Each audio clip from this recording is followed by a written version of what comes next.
Hey guys, welcome to the Cowboys Corner. I have Cowboys Cole in the building, up and comer YouTuber, I believe from Atlanta, Georgia, if I'm not mistaken. Yeah. And so I got his Twitter handle right underneath. Subscribe now. He does have a YouTube channel. I think it's Coles Cowboys, Coles Cowboys. Yep. Coles Cowboys. So make sure you follow him on there, also, guys. But Cowboys, Coles Cowboys. I'm just gonna call you You Coles. good? You good? How long have you been a Cowboys fan? All my life, man, since birth. My folks they got me into this thing, man. I'm originally from Mississippi, so we don't have a A team. a team. So it's either that or you be a Saints fan. Saints, growing up, they was trash. So the Cowboys always been in my family, always been there. So yeah, here we are. No, that's all right, man. I was born and raised in Texas, North Yeah. Texas, Texahoma is what they call it. Um, and I moved away. This month will be 10 years Oh, due to job promotions and job growth and stuff like that. So the more I moved up in the company, the more I moved north. But it's been fun. I miss home. Of course, I go visit, stuff like that. Deontay B, what's up, man? yeah. And no, let's talk about these Cowboys, dude. Sure. Coles, do you feel like the Cowboys, like we lost against the 49ers, right? Yeah. Do you feel like the Dallas Cowboys have done enough? This obviously, I'm talking about free agency. I'm talking about the trades. I'm talking about the draft. Like, have they done enough to balance, right? That's the key word, to balance both sides of the ball. I mean, it's the moves that we made so far is by far the most we done in years. But in my opinion, to balance it out, our defense, we don't even really look at the defensive side of the ball completely because we know that Dan Quinn, what I'm saying, he gets all the cheap players and make them stars. You know what I'm saying? But offensively, I feel like we still, I'm still iffy on it. You know what I'm saying? Like I'm walking to a room and I don't know what to expect, because Mike McCarthy, Brian Schottenheimer, like I'm trying to see what they are going to dial up, and I'm still, the offensive line is a big concern. Big concern. Running back room, big concern. Wide receiver, I'm okay with. You know what I'm saying? We could add more. It's always good to add another wide receiver, but more and more, I just think that we should do more on the offensive side. That's just my opinion. Yeah. No, I was listening to 105.3 The Fan, and yeah, just anxious to see pads get on. Yeah, we got a little while. We got a few more weeks till that happens. But 103 The Fan said, the defense is going to have to carry the offense. And that's just the way it's been set up, right? You look at the offseason moves. Brandon Cooks is a solid move. He's durable, but he's on the wrong. He's 30 years old. He'll be 30 September 25th, right? And so you look at drafting Schoonmaker, Scott Jr., the wide receiver they drafted in the 7th round, a Sims Richards late. A lot of their offensive picks were late. A lot of the defensive picks overshown. Mozzie Smith, getting Gilmore. This tells me, hey, defense, you held the 49ers to 19. Our offense can only get 12. I need you to hold the 49ers next time we play them to 10. Right. That's what it's telling me. Like, how much more can this defense hold? Like Patrick Mahomes, for example, a couple years ago, they held Patrick Mahomes to 19 points. That's the first ever at Arrowhead Stadium Patrick Mahomes has ever been held that low. Yeah. And our offense couldn't get 20. So they've been building up this defense to be that successful, in my opinion. Yeah. Right? So I don't know if there's enough balance there to say we have a killer offense and we have a killer defense. And our special teams is very suspect, right? Yeah. So the two things that put points on the board, special teams is down here, offense is right above it, but the defense, I mean, can we get more pick six? I mean, what can we do, right? Yeah. So what's your thoughts on that? Yeah, seems like, and this is new territory to us because for the longest we haven't been the type of team that relies on our defense. We always had great offenses, that can light up a scoreboard. But now we got to rely on our defense to hold, the the opponents down to, you know what I'm saying, low to a low scoring, maximum 19 points seems to be what they can mostly give up. I think that's a good thing. I think, hey, defense, as long as you can keep the score low, our offense should be able to hold it down. Now, I'm not going to compare our defense to the 2000 Ravens, but they did that. You know what I'm saying? That's how they operated. You know what I'm saying? We're not going to let them get such and such points. Now, we was doing that in the beginning of the last season. Injuries came up, and that's when things started getting a little loose. You know what I'm saying? Yeah. And then they also, the defense also knew what we was working with on offense. Without Dak, so they had to kick it up a notch. If they can stick to that, I believe it can be good. It's just the offense we need to make sure, you know what I'm saying, they can take advantage of the turnovers that we get, because for the past 2 seasons we led the league in turnovers. No, and we have. I mean, Dan Quinn, we went from not getting anything. I think we had 32 turnovers in 2014. Yeah. And then between now and then when Dan Quinn got here, I think we had like 32 total.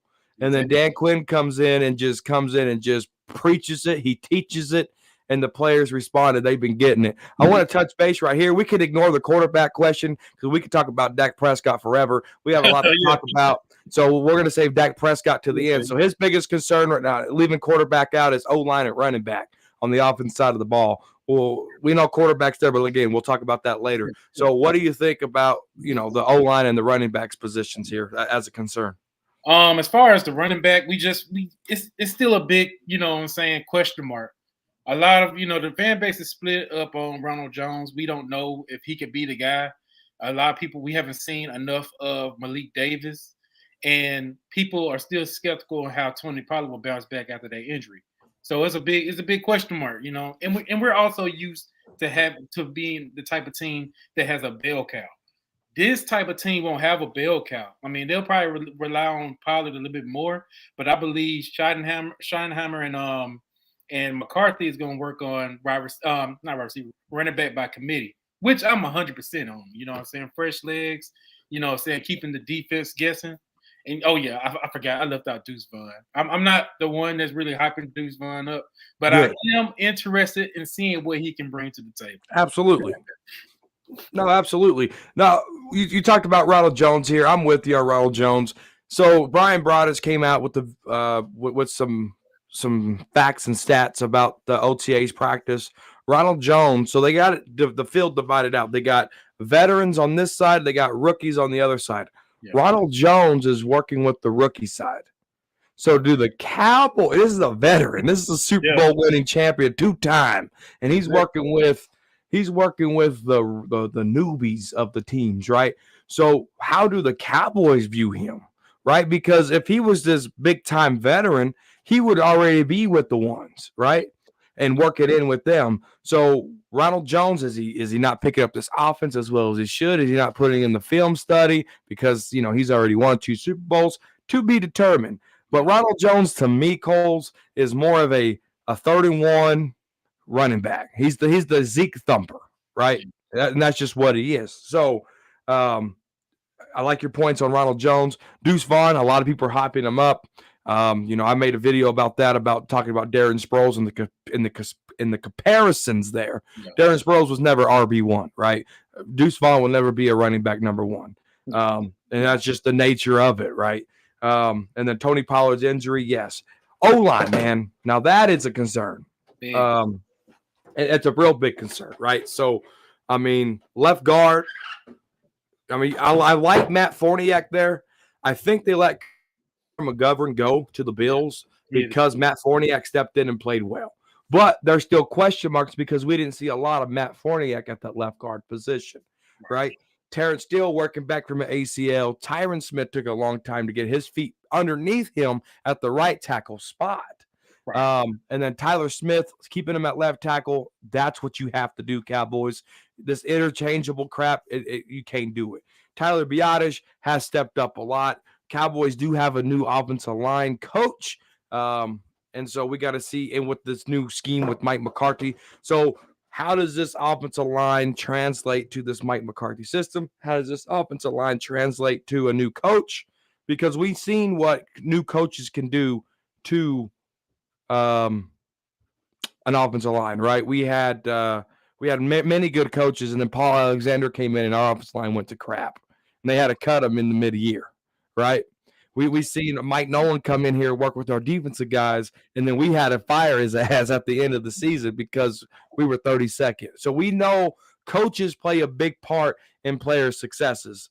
Yeah. And we seen it recently with Paul Alexander and with Mike Nolan, a couple of brand new guys that Mike McCarthy brought in that just didn't work out. So Mike McCarthy handpicking coaches hasn't been the best. The only one that we could really say has been Mike McCarthy. Or excuse me, the only thing we could say that he picked was Dan Quinn, right? So there's and then a Sim Richards. I don't know what he can do there in the stretch. He could play left tackle, guard, flex. But yeah, no, that was a good question. Right here, Aiden Chris said right here, do you guys want DeAndre Hopkins? So DeAndre Hopkins, they got released by the Arizona Cardinals. I'm not the type of person to talk about stuff like this, but I guess if the time is right, the time is right. He is released. He is a free agent. There's a possibility Cowboys can, because they don't have to trade for anything. They can set the market for him, et cetera, et cetera, et cetera. Coles, do you want DeAndre Hopkins with the additions the Cowboys already have? Do you want DeAndre Hopkins on this football team?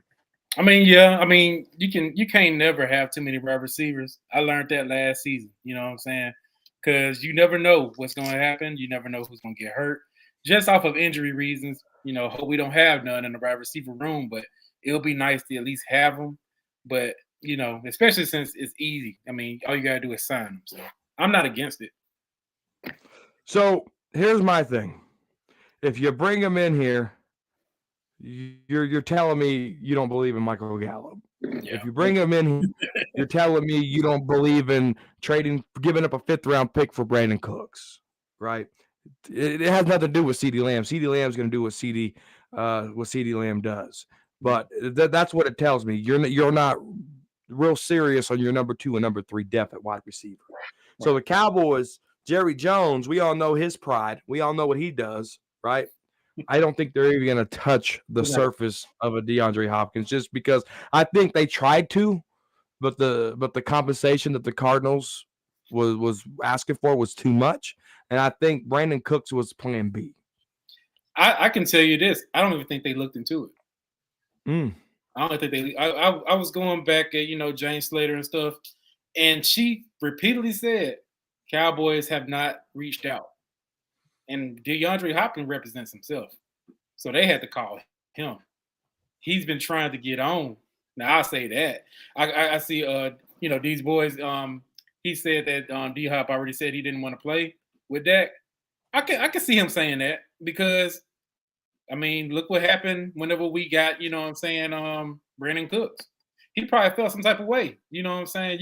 When you reach out and put your name out there and be like, hey, I want to play with y'all, then you don't look at their way, and then you get a Brandon Cooks over him. He probably felt some type of way about the organization. He's like, he didn't necessarily say he didn't want to play with Dak. He just shook his head no because he probably still mad about the situation. You know what I'm saying? We just got to call it how it is. You're going to get mad when a job don't call you back, but then they hire your best friend. You know what I'm saying? So that's just how it is. No, that's nature there, yeah. Yeah, so I think he's just still salty about the situation. But, I mean, to answer, yeah, I'll be all for having him. Hey, we need players. You can't never have too many, and we're not giving up picks for them. You know what I'm saying? You just sign them. You can sign them for a 1-year rental. You know what I'm saying? Yeah, you could. You could. So that's why I'm not against it. So on Twitter, Cowboys blog tweeted, people really want Brett Maher back on the Dallas Cowboys. And I've seen it. And then you said, I wouldn't mind it. And I was like, what? What? So let's talk about the kicker situation, right? Yeah. Did you really mean Brett Maher coming back to the football team? Hear me out, man. Hear me out. That's what I'm here for. When I mentioned that, I mentioned it in a way of competition. Competition. I didn't say we had to sign him up. I just say let's see what he got, because the whole season he was Money Maher. We had no problem with Brett Maher until the playoffs came. You know what I'm saying? And I'm like, hey, I don't know what the situation was. Yeah, it is concerning to have a kicker with the yips. But I was like, let's just see what he does. You know what I'm saying? Let's see him go against, another kicker like a goal. You know what I'm saying? I say just don't hop on one kicker and just be sold on it because we seen how Dan Bailey was. He was, you know what I'm saying, Money Bailey until he started getting older. We don't know if Robbie Mr. Gold, Automatic. yeah. We don't know what Robbie Gold can do now. Maybe it's maybe it's a reason the 49ers don't want to pay him. You know what I'm saying? If they had a lot of, you know what I'm saying, confidence in him, they would have paid him the money. He came through for them many times. So why did they cut him? Just to Yeah. get the kicker, you know what I'm saying? Just get another random kicker you don't know about. So that's why I said it's all about competition. I'm not against it. I'm not against it. So I'm totally against it. Hear me out. All right. Okay, Brett Maher, this was his second stint with the Dallas Cowboys. Yeah. He had a stint under Jason Garrett, and his jersey's in the Hall of Fame for kicking 3 60-yard field goals in one season. Yada yada yada. Coach Dante was good. We're gonna be going live here soon this week. Coach Dante, everybody subscribe to him. He's a Texas fan. We're gonna talk ball for show. He does play-by-play action there on his channel. Great guy. Big fan of the roundtable back in the day that we used to do. I'm a big fan of his as of late. That play-by-play is hard, and he kills it. So big shout out to Coach Dante. Right. But habits, Coles, habits. All right. Yep. He got cut for a reason. He did. Because he fell off the map. He went to the Saints. He didn't have a good year with the Saints either. Yeah, Became a free agent again. And then the Cowboys cut Greg the Leg Zuerlein, and then he was there. Of course, competition. He's gonna look like the brightest bulb in the box because of the leg. He has the strongest leg on any kicker in the National Football League, I believe. I mean, you knock 60-yard field. I don't care how long ago, that leg's still there, and that leg can still do that, right? But he has a bad tendency of getting out of rhythm, Coles. Yeah. And so games on the line, we just talked about how the offense is the defense is better than the offense, right? We just talked about special teams, how that tier is. If we're playing the Eagles and it's 17-17 with 3 seconds left in the fourth quarter on the 30-yard line, with the habits that Money Maher has shown me, I'm not going to bet on Maher to make that kick. I'm just not. So when I'm talking about, I see your competition standpoint, but I'm talking about the games on the line. You done lost my trust. I don't care what you've done in the past. It's about what you've done for me lately. And lately, you've been fucking up. You know what I'm saying? And so if it's 17-17 against those stink-ass Eagles, I don't trust Maher to win that game for us. I believe that's where I'm at. But okay, let me ask you this, man. And I think a lot of people are off board with Maher right now because of how he did in the playoffs. What you done for me lately? Yeah. So we won. Thank God we didn't have to rely on him against the Tampa Bay game. But when we played the 49ers, I can make the case that we didn't lose that game because he. I think he missed one kick or two. Did he miss 2 kicks? He missed one kick. They didn't trust him. We were going for 2-point conversions. We didn't make them. So he was the reason why we only had 12 points because we couldn't trust him to get 14. I can see your way on that. Once you get the yips, and you know what, I'll go back. He played in the Canadian Football League, and he did the same thing when they played in the championship game. Choked it up. Bad habits. Yeah. You got a point, though. I had to go back and dial it back. But I said, I was like, I'm not against competition. That's all. I ain't gonna say hold on. But like I said, though, he's gonna be the brightest bulb in the box because of the leg. Yeah. But the habits of it's like smoking, right? I'm a former smoker. I used to smoke almost a pack a day. All right. I'm about to be 33 years old and I just stopped smoking. Right. And so the habits of doing that, right? Like I'm doing so good. It's been, I quit before my kids went on spring break with school. Right. So it's already about to be June. So I'm doing pretty good. God damn it. All right. But like the first 6 weeks was like, man, I really need I really need a cigarette. Like I'm craving a cigarette. I just got done eating. I need one. I just got done doing this. I need one. I'm waiting to drive through. I need one, right? Because it was just bad habits of me smoking that I did that. Brett Maher, he's an ex-smoker. He's always going to crave those bad habits. Yeah. Yeah, and he makes a good point. The kicker the issue, the season already over. And he's right, man. Hopefully we don't even have to rely on him on kicks. But yeah, I mean, if our kicker is our only issue, then we're going to win pretty damn good. Our season isn't over. Yeah, I'm all for it. Like I'm saying, I'm not against getting another kicker. I'm not against it at all. I just want to weigh all options because last year what we did was we tried to do it. We got like a rookie good kicker. We signed a rookie kicker. It was terrible. Yeah, and I think we brought that Hallelujah. I can never. Yeah, I know who you're talking about. And you know what I'm saying. I was high on him, but he was inconsistent too. And that's why we went on ahead and got Brett Maher, and he came on in. But I'm like, let's bring in Robbie Gold and Brett Maher and let them battle it out. You know what I'm saying? And just see what the best kicker win. You know what I'm saying? That's how I feel.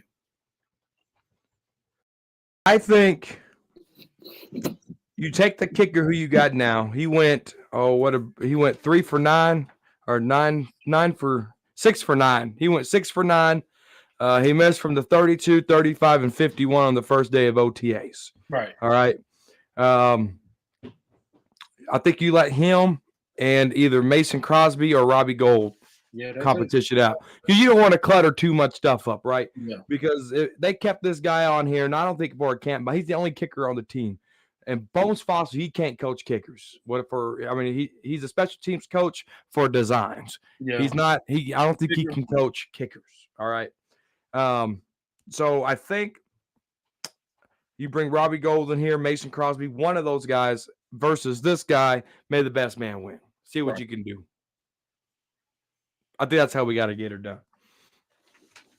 Yeah, that's the route I want to go. You know what I'm saying? Just options, man. You know what I'm saying? For sure. No, for sure. So we talked about balance. We talked about kicker, right? We talked about offensive line, running backs. We're 23 minutes in. I think it's time to talk about old Dacky. Oh, yeah. Old Prescott. All right. So a lot of the people, like if you just follow me on Twitter, don't watch a lot of my videos, you would think that I hate Dak Prescott overall, period, right? Just because what I type up. I will say this. I don't know Dak Prescott the person. Dak Prescott the person just won a Walter Payton Man of the Year award, one of the prestigious awards you could win in all of football. All right. I will say that. So the off the field Prescott is not a problem. He's doing what he does in his community. He does what he can do in the Dallas area, and he does what he can do all the way around. Right. Now the on field Dak Prescott. I mentioned habits. All right, with Brett Maher. Dak Prescott has tendencies. All right. And he has bad habits. Dak Prescott has tendencies to not play as well as he should at the level that he should be playing at. We've seen this with Tony Romo. We've seen this with other quarterbacks.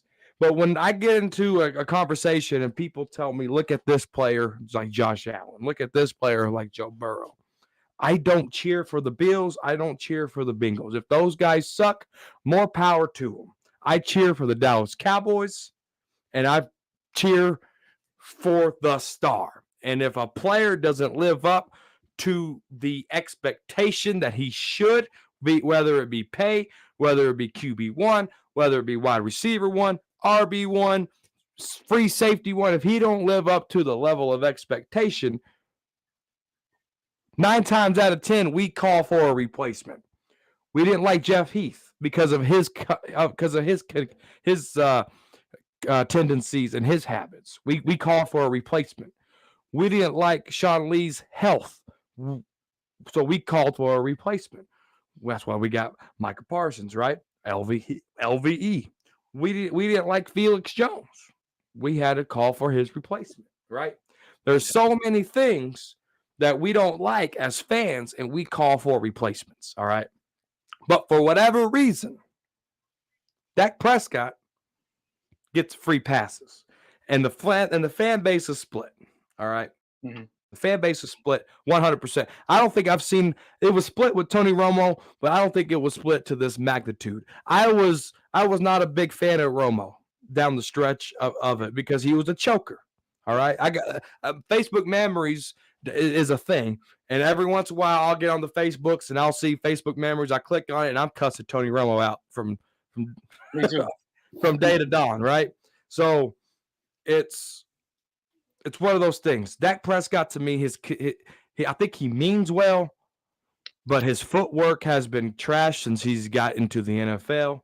There has been no development in that footwork at all. Brian Schottenheimer is a quarterback's coach at heart, so maybe he can fix footwork because he talked about Russell Wilson's footwork and his decision making. And if you have good footwork, then you have the tendency to have good decision making and an accurate pass. So Dak Prescott, he needs to get that footwork down. We're talking about going on to an 8-year quarterback, right? Yeah. Footwork is bad. Reading the field sometimes. T.Y. Hilton in that 49ers game, just for example, was open on a lot of passes, and Dak Prescott did not see him. Right. Tendencies, bad habits, consistency takes bumps and humps. All right. So, Coles, do you give Dak free passes, or do you see flaws in Prescott's game and in an 8-year quarterback where those flaws are almost mimicking a rookie mistake? Where do you see that at? Yeah, so I lean more of the flaws, and I can explain. So let me ask you this question. And I am a Dak Prescott fan, but I'm gonna keep it 100. I'm gonna keep it very 100.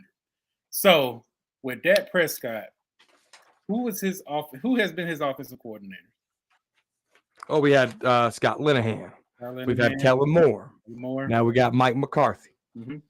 So for those two offensive coordinators, what organization were they previously at? Kellen Moore was with Boise State, and then he got undrafted with the Lions, then with the Cowboys. And then Scott Linehan, all around travel coach, but he was mainly with the Lions, and then came in with Jason Garrett and the Cowboys. Right. Do you look at those guys as quarterback gurus or great offensive minds? Quarterback gurus for great offensive minds. Kellen Moore, I thought could be an offensive guru, but I think he let the best get to him. Scott Linehan had the plays, but he was too pass happy. You could do that with Romo, but I don't think you could do that so much with Dak because Dak excels in play action, and you have to get that running game going. So I think they were good for what they were doing at the time with what they had. Right. And that's for both Scott Linehan and with Kellen Moore. Yeah. So this is my thing, man. And I hold Dak accountable for, you know what I'm saying, some things if you're in a situation where you're not moving the needle, you should seek help, you know what I'm saying, in the off season. You know what I'm saying? One thing I like to and I hate to say this, but Jalen Hurts, you know what I'm saying? He went to go see Tom House to improve his game. You know what I'm saying? I haven't seen Dak Prescott reach out, you know what I'm saying, to improve his game. Now, I don't know. I think I heard something about him reaching out to or talking to Kurt Warner. I'm not sure at a point in time. But I think he, you know what I'm saying, that's something he needs to improve on. And I also felt like he's been in situations where these coaches haven't been holding him accountable. You know what I'm saying? You got to think about it. Kellen Moore was his backup quarterback. Then he became his offensive coordinator. When you look on the sidelines, have we ever seen Kellen Moore get in his face and like, dude, straighten up or hold him accountable on a bad play? They be on the bench, giggling it up, looking at the iPad, at the tablet. You know what I'm saying? So I can go back to a lot of other coordinators that will get into their quarterback's face and say, dude, come on now. You know what I'm saying? And I believe that's what Mike McCarthy's going to do. because I seen this recent clip. Brian Barthes also actually talked about how Dak probably don't like the way how Mike McCarthy kind of threw him under the bus because of the interceptions. And I was like, well, you know what I'm saying? I think that's probably what he needs to do. You know what I'm saying? Because that you at that point you're holding him accountable for his mistakes. You know what I'm saying? He may probably hate hearing that because every media outlet is talking about it. And maybe that's what he needs, you know what I'm saying? So he can straighten up his head and be like, okay, let me focus. You know what I'm saying? I believe most of Dak Prescott's career, he's been kind of handicapped a little bit. Buddy. I mean, look who his last quarterback coach was. Doug Nussmeier. That dude was terrible. Awful. Before then, Dak Prescott had what's that dude name? Kitna. It was Kitna. Kitna, Kellen Moore, Doug Nussmeier. Yeah. But Kitna actually held Dak accountable. Kitna was in his face, you know what I'm saying? And Dak had some better, better career under him. But as far as him going over the hump and making, you know what I'm saying? I'm with you. You know what I'm saying? There's times where Dak really did choke. You know what I'm saying? I could be biased because I'm a Mississippi State fan. So I've seen Dak Prescott do things for my school that never been done. You know what I'm saying? So, you know what I'm saying? I'm always gonna be a fan of his, but to get him over the hump, I believe that, you know what I'm saying, we can say, yeah, Dak needs to improve his game, but we can also say, hey, he's been underneath some excuse my language, but shitty offensive coordinators. You know what I'm saying, that don't know how to call good plays or adjust as well. And that's one thing that Kellen Moore hasn't done is adjust. No, I think so. You're leaning more towards the offensive coordinator side of things, talked about quarterback coach. Yeah. But a lot of people, I'm not saying you do this, I'm not saying that you do this at all, but a lot of people, and this is just the discussion, a lot of people bring up stats, right? The great stats of Dak, the regular season stats of Dak Prescott. I call him the regular season GOAT. All right. Of Dak Prescott. So it's like, can you have your cake and eat it too? Because I see what you're saying. I don't know if you agree with those people or not who bring up those stats, right? But how can you or not? And when I say you, I'm not meaning you in general, right? Yeah. But how can you bring up all these stats and stuff, right? And then because I've seen this with the same people that bring up stats, right? They bring up the coaches, all right? Yeah. But how can you bring up stats, great stats, and then turn around and say, well, it was the coaches? Do you agree? Like, are you the type of person that brings up stats and then uses that, or are you saying, well, the stats are great, but I'm really sticking to the coaches? I'm not a stats guy. You know what I'm saying? I'm more of a, I see it on the field, you know what I'm saying? So you got to show me. Now I do look at film and I do see where, especially in the playoffs, you know what I'm saying? The playoffs, you got to be in your bag, and to pivot to that T.Y. Hilton situation, I would say this is one thing I can hold Dak accountable on that. So, they talked about that particular play, and that play was designed for CeeDee Lamb to get the ball. When you play man, they got that red line. That was for him. You know what I'm saying? So some plays are made for wide receivers to go a certain route so you can open up the other receiver to be open. So I think a problem Dak had was he had too much faith in Kellen Moore. You know what I'm saying? Kellen Moore, like even, the reason why Amari Cooper, had problems with Kellen Moore's scheme, he would say, I would know when I'm getting the ball before we even hit the field because we go over this in practice. And I know that this play is for them to get the ball. So Dak's mindset is, I got to give it to CeeDee Lamb because that's what the play is. But you're not looking at the fact that you got a whole dude wide open. You know what I'm saying? So I'm with you. In situations like that, Dak should have just been like, I'm going my mindset. I'm going to do my thing. You know what I'm saying? Instead of focusing on what, Kellen Moore wanted him to do. You know what I'm saying? So, I look at this stuff like a lot, man. I go back to the sound bites. You got to get into these players' head and know what's going on, especially with the Cowboys because the mainstream media gonna try to turn you. You know what I'm saying? That's what they do. It's so easy for them to say, "Oh yeah, Dak did this," but you got to go back in behind the scenes and see what the coaches do. You know what I'm saying? How they gonna bring that? You know what they telling these quarterbacks to do? What Kellen Moore's talking about? You know, because we rarely hear from him a lot. What is he doing out there? And yeah, that's one of the reasons why he went down to CeeDee Lamb. Do you It ain't think? excuses. It ain't excuses. It's what's happening. Do you think under Scott Linehan or under Kellen Moore, Dak Prescott had the power to make adjustments? And I'm not saying checking down to a run play. I'm saying hot route adjustments. Just right? change the play. Changing the play, right? Do you think that they gave Dak Prescott the power to do that? And if not, why do you think they didn't give him the power to do that? So Dak does have the power to change plays. That's why you always hear him say kill, you know, because he's changing it up. But he's changing it up to running plays. Running plays. You know what I'm saying? I want him to change it to another play that he likes, you know, like how Aaron Rodgers did, you know, how most of the elite quarterbacks do. You know what I'm saying? I don't think they're doing that for Dak. I don't, you know what I'm saying? I honestly don't think they're doing that for Dak.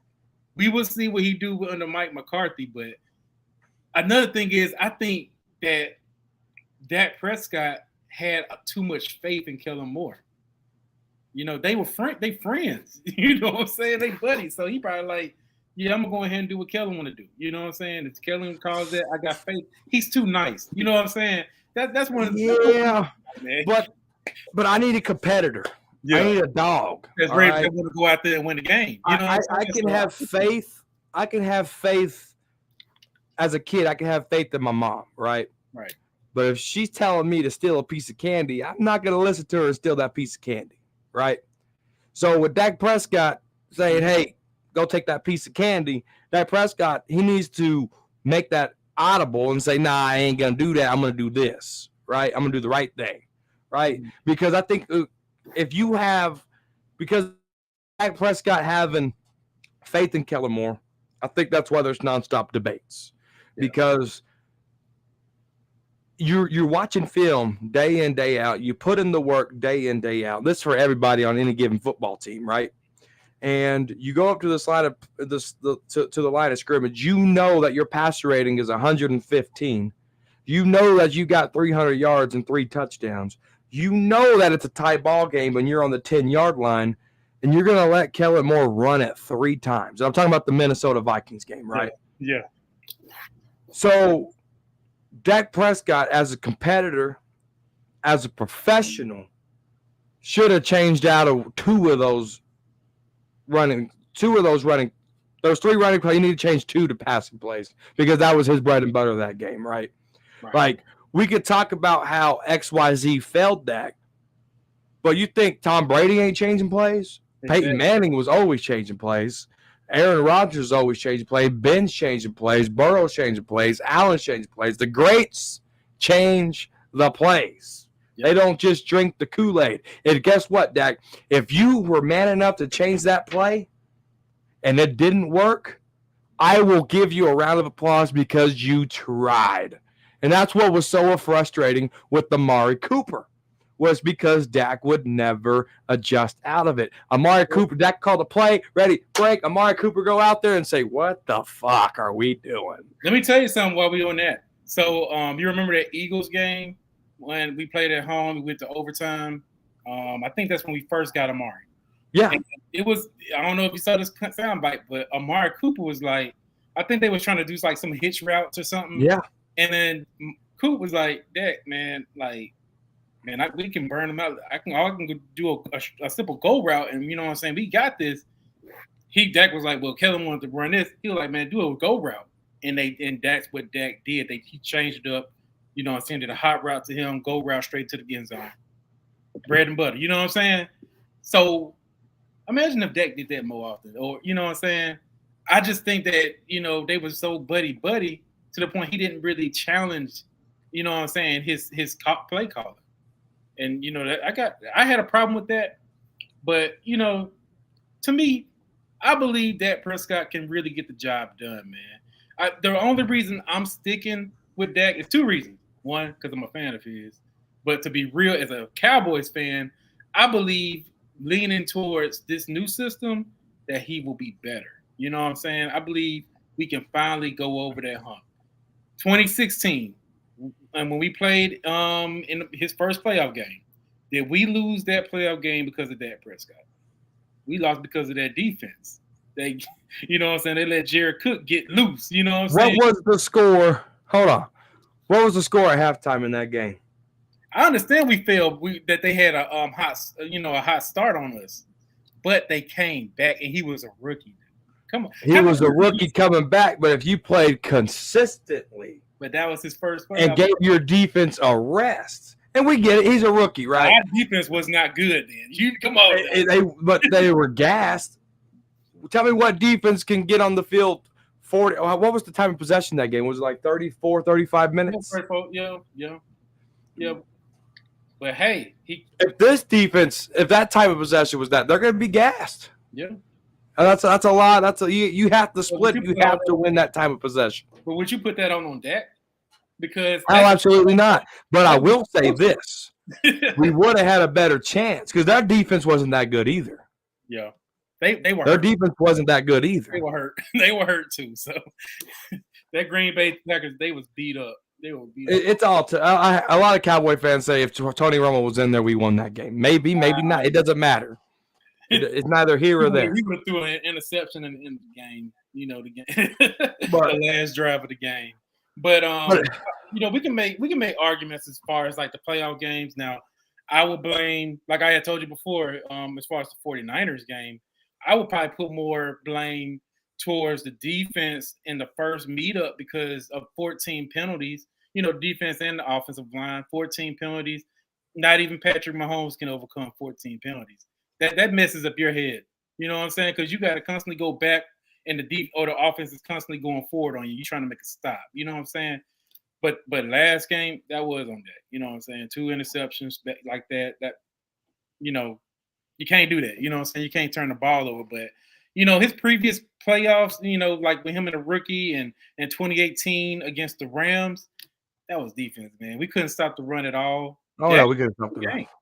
You know what I'm saying? Dak had a good game that season. Had we stopped the run, we would have had a good opportunity to push it forward. You know what I'm saying? So, you know, I get it. You know, we ready to win a championship. But let me ask you the biggest question of all. And, you know, I say this about a lot of, you know, a lot of people that just want to move on from Dak. I'm all for it. You know what I'm saying? If he can't get us over the hump, we got to get somebody else that's going to feel it. And you talked about, you know what I'm saying, replacing. You know, who we going to replace him with? That's the only thing I'm saying.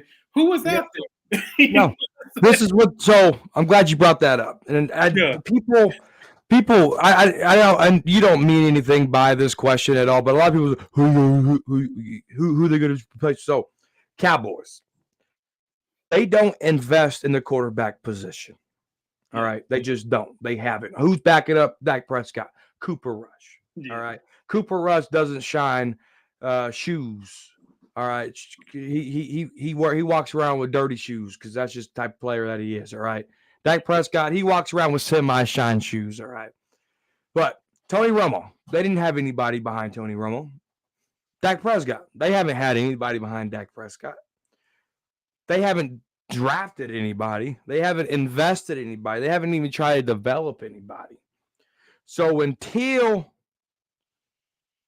the Cowboys do that, I can't answer your question. Right. Because man.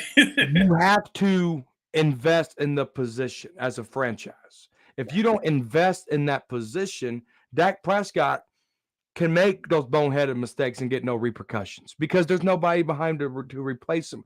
Dak ain't looking over his shoulders. He definitely, Cooper Rush went in there, went 3-1, and Dak Prescott went in there, didn't bat an eye. He didn't have to say, oh, am I getting my job back? Oh, am I doing this? You see what I'm saying? Because there's nothing behind Dak Prescott. Cowboys drafted Dak Prescott 4th overall behind Tony Romo. They drafted Dak Prescott with the intent of developing him. They didn't know Dak Prescott was going to go in and really be a game manager in 2016 and get all those 13-3 wins. Right? They didn't know that. And then he came to his own and started doing a little better, doing a little better, doing a little better. All right. They got lucky, but they invested in Dak Prescott with the 4th round pick. Hey, Right. no cap. I can tell you, whenever he got drafted, and I knew he was a good possibility that we would get him, I already knew he was going to be something because I seen it. You know what I'm saying? Yeah. The only reason he dropped to the 4th round because he had that DUI. You know what I'm saying? A lot of people don't talk about that. He had first, he was on the Heisman watch. You know what I'm saying? They had him as a candidate at a point. You know what I'm saying? Then he ran to Alabama and all that went down. You know what I'm saying? So, Right. you know what I'm saying? We had talent. It's just. So this guy right here, D Swift, he said, so you knew Tom Brady was going to be Tom Brady. You probably weren't even born when Tom Brady was picked in the 6th round, right? There's coaches, all right? There's coaches that are involved in the football teams that know what players are capable of and what players are not capable of. When Aaron Rodgers went in against the Dallas Cowboys in 2008, 2009, Mike McCarthy said, we knew that he was the guy because the way he played. All right. Drew Bledsoe was getting old, making boneheaded mistakes, right? The coaches knew Tom Brady was having good preseason, good practices. So they went and go ahead and got him in there. And then the rest is history there. All right. Andy Dalton. Imagine if the Bengals would have stuck to Andy Dalton. They invested in Joe Burrow. Imagine if the Chiefs stuck with Alex Smith, right? They invested in Patrick Mahomes. All right. The Bills. They've been playing quarterback swap for years. They invested in Josh Allen. Sometimes you have to invest high, and sometimes you have to go invest like the Seahawks with Russell Wilson. They invested in Russell Wilson. All right. Pat Mahomes set a year on the bench. All right. Because he was able to do that. So what I'm saying is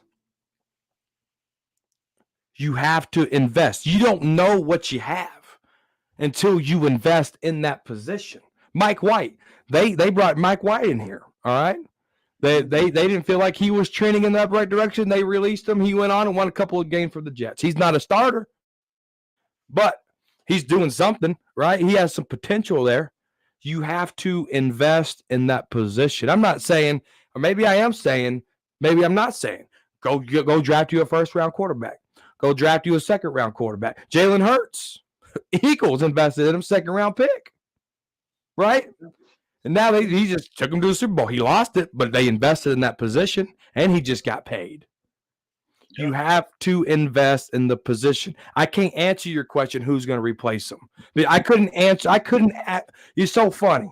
2015, my brother, he's a New York Giant football fan. 2015, week 1, Giants, Cowboys, Eli Manning, Tony Romo, the classic go, right? Me and my brother sat there in the middle of that game and said, God, who's going to replace Eli? God, who's going to replace Tony Romo? Like, we knew they were getting older. We knew they couldn't stay healthy, right? Yeah. We knew that. But they got Daniel Jones. He just got the bag. He ain't a very good quarterback, but they invested in that position, right? Yeah. We went out and invested in Dak Prescott that same offseason after me and my brothers had those conversations. Who's replacing Romo? Who's replacing Eli? You have to start looking for your replacements. If player acquisition is 365 days, it's with every position, including quarterback. Yeah. I 100% agree with that because, believe it or not, I was hoping that we would have drafted a quarterback. I wanted us to at least look at trying to get Hendon Hooker in the draft. You know what I'm saying? Something like that, just to have somebody back there because you never know, man. And then we're at this point where we may have to extend it. We know how to extend that. Know how our front office is when it comes to paying quarterbacks. Except they didn't do that with Tony Romo. You know, they were ready to pay him, but you know what I'm saying?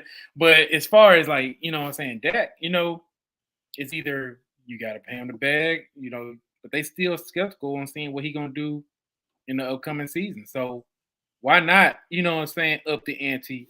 And I'm talking about just being a front office and get another guy. You know what I'm saying? Draft somebody, have somebody out there that could possibly replace Dak. You know what I'm saying?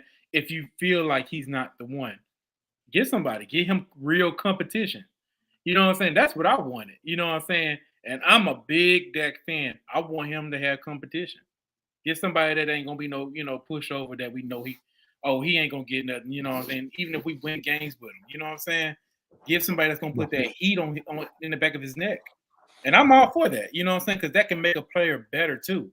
Because you can finally say, "Dang, my job in jeopardy, and I don't want to lose." You know what I'm saying? So that's my angle on it. So I was all for us getting competition. So D Swift talks about Dak is a top quarterback in the NFC. Okay, I'm no denying that. Hurts was successful because of the top 5 talent around him. No, I can agree with what he's saying, but let me hear what you're gonna say. So you're saying that a quarterback throwing this, that's any quarterback, right? That's any quarterback. Any quarterback's going to thrive in a system that works best for them. We just talked about Dak Prescott excelling in a play action pass. So what does that mean, Coles? That means you have to get your lineman right. Right. You have to get your running back right. Because in order for you to get the lineman and the running back right, you're able to set up play action. When you set up play action, Dak Prescott is unstoppable. These little screen plays and these little in arounds and all this with Devontae Smith and with AJ Brown. Yeah, it all works, but they got a year of film now. You don't think offensive coordinators, especially in the NFC, is not sitting there watching the Eagles. They probably already watched them 3 times over. Yeah. Yeah, They've already watched them 3 times over. The Eagles, to duplicate the success that they had, it's going to be real tough. But if they, especially losing an offensive coordinator and losing a defensive coordinator, bringing in staff that's already been on the team and a new defense coordinator, yes, the defense. I think losing Gardner Johnson is a big key there to that defense. Yeah. But I'm not scared. I'm not scared. It's always fuck Philly for me. Ain't nobody scared of them. But if you but you can have the best of this and the best of that, right? Like, let's say he said Hurts had the best center, top 5, left tackle, top right tackle, AJ Brown, top 10 wide receiver, Slay, Bradbury. We talked about Gardner, Hassan Reddick, Hargraves, Devontae Smith, number 2. Build a team. Are the Cowboys not building a team? Like, are we here with this excuse now, D. Swift? Let me get. Cowboys ain't building a team. I get what he's saying. Now let me break it down. So basically, what he's saying is Philly. Let me hear me out. And I think I'm listening, dog. I'm listening. It ain't you. It ain't you. No. Because I know where he's coming from. Okay, so check this out, man. Cowboys. The one thing we always pound the table every offseason is what Jerry and Steven gonna do, man. Is he an Eagle fan? No, do you? Yeah. No, he's a Cowboys fan. So check this What out. was your O-line last year? That's what he's saying. Are you sure he's a Cowboys fan? What was your O-line last year? He's a Cowboys fan. But I mean, just going off of what he's saying, he's talking about the front office. So the Eagles did what they were supposed to do for Jalen Hurts. They surrounded him with a lot of talent in the draft, mostly in free agency, something we are allergic to. You know what I'm saying? So on both sides of the ball. One thing that Cowboys haven't been doing was building on the defense. We haven't built on the defense until Dan Quinn came into the system. You know what I'm saying? Our defense was middle compared to our offenses. We had juggernaut offenses. But when it came to our defense, which I told you, that's the main kind of the reason why we lost in those playoff games when Dak was only making $600,000 a year. We didn't invest in bumping up the defense too, or finding somebody that can replace Dez Bryant when he was in his later years and Jason Witten. All that. The Eagles did that for Jalen Hurts while he's still cheap. They went out and beefed up their defensive agency, made it immaculate, you know what I'm saying? And they also got AJ Brown because they knew that he needed another guy to throw to. The Cowboys have not done that for Dak Prescott. They got Mark Cooper. That's all they did. I'm talking about defense. Defense while Dak was cheap. Who did they get on defense in free agency while Dak Prescott was cheap? Oh, my brother's playing. Oh, my brother's calling. Say that again. I'm about to say, who did the Cowboys get for defense to bump up the defense while Dak Prescott was cheap? What big moves did they make while Dak Prescott was making $600,000 a year in free agency? Oh, I gotta go do some research on that one because I Nobody. know Will McClay fell flat on his face. I'm going to talk about Nolan Carroll. That was a disaster. Oh, Dontarian Poe, disaster. yeah. That was 2020. That was 2020 before Dak got paid. Yeah, those were bad pickups. And then we had a horrible defensive coordinator. But that was almost 8 years. You want me to throw back 8 years in my brain, dude? I'm talking about I gotta look that up. Before that year, they didn't get nobody, man. We was relying on those draft picks like Jalen Smith and those guys to be, kind of dominant on the defensive side. Or we had DeMarcus Lawrence that we was hoping that he was going to be, a generational talent. He underperformed. We was hanging out with what's his name, Crawford. We thought he was going to be the big guy that we needed. He really didn't pan out. Our defense was mid. Then we was dealing with Randy Gregory that never stayed on the stayed a whole season. We was dealing with David Irvin that did the same thing. We always had these inconsistent. You just said Jeff Heath. We was looking for a safety. We was begging for Earl Thomas for the longest. Good thing that didn't work. Or Jamal Adams. We was looking for those guys, and we never got them. We stuck with, the Xavier Woods of the world, that only played 50% of his snaps, the hard way. So this is what we had on defense, But our offense, on the other hand, we had good offensive players, all of them from the draft, by the way, none from free agency. That's what the Eagles did for Jalen Hurts. So let me wrap my brain around this. I get it. Dak Prescott's paid. And I got to do research on what the Cowboy. I think Space Cowboy did a video on this. I think he did. I can't remember. My guy. I know he did. We had these conversations a lot. You know what I'm saying? Me and Space. And this is how it is, man. Like, that's the only reason why I say that Jalen Hurts is a little bit, But if I'm not mistaken, Coles, I remember conversation with Cowboy fans talking about, we need a free safety. As long as we get a free safety and a strong safety, we're that player away. All we need is defensive tackle. We're that player away. Yeah. Like, I don't think nobody was complaining about the talent until it comes into an argument of Dak Prescott. So do you believe living in that present of 16, 17, in the present, not the past, in the present of those years, I think the positions we were screaming for was free safety, strong safety, maybe a linebacker because Sean Lee couldn't stay healthy, right? Yeah. A D-line, tight end we're probably screaming for tight end because Jason Witten's old ass, right? Right. But I don't think we're screaming for, and that's for every team. Every team's position isn't perfect. The Chiefs' defense isn't perfect, and they happen to just keep winning, right? Exactly. The 49ers' offense isn't perfect, but they have a really good defense, right? You're not going to go in there and get a number one defense, a number one offense, number one special team unit out on the field every Sunday, every year, right? You have to work for that. There's flaws in every Super Bowl winning team that there is, period, right? Yeah. So I don't understand where the argument comes from. It's Cowboys haven't invested enough into giving Dak Prescott weapons. I don't see where that is. The wide receiver by committee, Dak Prescott was all for it. Yeah, I'm going to throw the ball to whoever's open. His second year in the league. Well, third year. I'm going to throw the ball to whoever's open. Woohoo! Yeah. Right?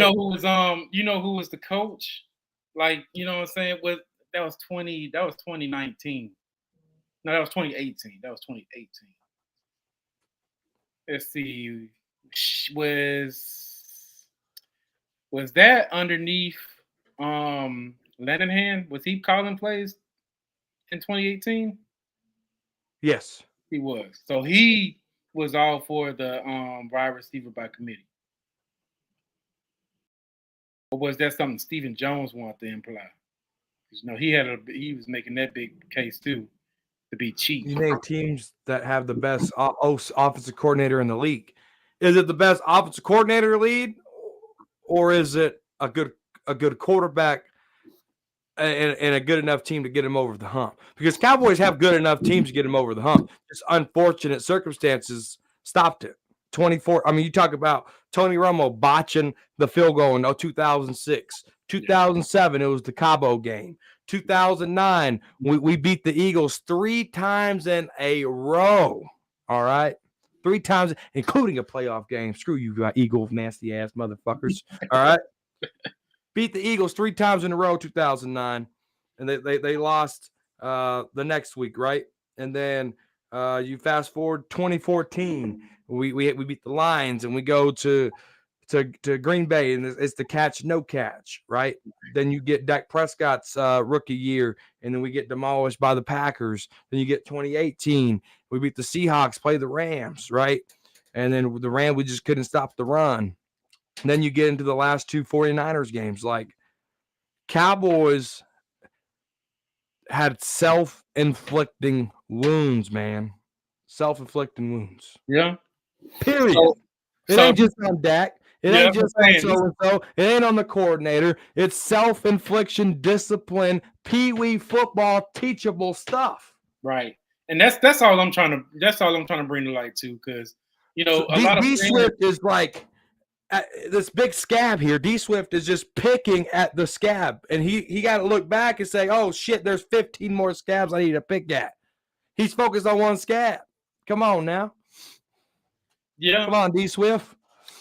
Yeah, that's what I'm saying. Like, it's more than just one position, because a lot of people will blame the quarterback. You know what I'm saying? In situations like that, the quarterback's name is always going to, get ran through the mud, but. Like I said, man, this is higher. This is higher than the coaching staff. This is what we got to deal with for eternity. Is the Joneses. You know what I'm saying? Like, they're actually finally, and we can probably talk about positive things that can happen for this team, but they're actually finally letting things change a bit. Jerry Jones, I don't know if people realize, but Jerry Jones and Steven are finally letting Mike McCarthy do something the Joneses haven't let any of the other coaches do, including Bill Parcells. And that's, what I'm saying, run the team his way. You know what I'm saying? He always wanted to be in control. He's finally giving Mike McCarthy that control. So that's what I'm intrigued on seeing, you know what I'm saying? I'm intrigued to seeing what they're going to do with the offense, how they're going to run, you know what I'm saying, this team. And we already seen the culture shift in this team. We haven't seen back-to-back 12-5 seasons. 12-win seasons back-to-back going to the playoffs since the 90s. You know what I'm saying? So that's a big step. A lot of people don't like to see because we lost, but that's a big step. We could possibly, and I believe we can really make a big step this year going into a championship game and hopefully further, because I'm going to tell you this, and I'm going to tell you this right up. If we face the Eagles in a championship game, I'm booking that we win in that game straight up. Oh, for sure. And that's I'll book it with you. You know what I'm saying? That's automatic. We going to the Super Bowl. You know what I'm saying? Because the Eagles, they can't beat us, man. You know what I'm saying? No, they can't. And see, that's why I hate Eagle fans, dude, because we didn't get to see Dak Prescott and Jalen Hurts. That was going, man. They was going. See, I'll talk to Cowboy fans about Dak Prescott, but when it comes to talking Dak Prescott with Eagle fans, I'm not going to compare Jalen Hurts. I went live with Birdman. I didn't compare Hurts and Dak with him. I won't do that because he's an enemy. I'm not going to give him leverage over needs me. When it comes to Cowboy fans, I'm going to talk Dak Prescott with you. But when it comes to Eagle fans, Dak's better than Jalen Hurts all day long. For sure. I don't care if you call me a hypocrite. I don't care if I put my foot in my mouth. I don't care what I've said about Dak Prescott to Cowboy fans. Hey, until Hurts can show us that he can blow us out like we did them, that's what I'm going to say, because I don't want to hear the excuses. You know what I'm saying? But we did not get Jalen Hurts and Dak Prescott. We got him not get that. So Eagle fans, they went on this playoff run. They were dreading. I could promise you that they were hoping the 49ers would beat us because they did not want to see us in the NFC Championship game. Because we would have put Lincoln Finance Field on notice, we would have held our NFC Championship trophy high on that 50-yard line, on that nasty stinky eagle, and they would have been so distraught. They would have been crybabies. They would have been this. They would have been that. Eagles, you're lucky, but I promise you, when we see you later on in the year, they can't hide too long, man. I don't want to hear if there's injuries on both sides. I don't want to hear injury excuses. I don't want to hear nothing. And it better be Dak Prescott versus Jalen Hurts, because when it's all said and done, we're going to light you up. For sure, man. For sure. Hey, man, my wife is actually hitting me up. We got to do some things, man. But I appreciate you having me on the show, man. We definitely need to link up again, bro. Like, yeah, for sure. I was enjoying this conversation. Like I always said, you know what I'm saying? I'm all for debates and I'm all for, reasoning as well, because I'm not gonna put Dak on a pedestal. You know what I'm saying? It's a lot of stuff. We gotta hold this whole team accountable on certain things. So you know what I'm saying? It's always good to keep it real too.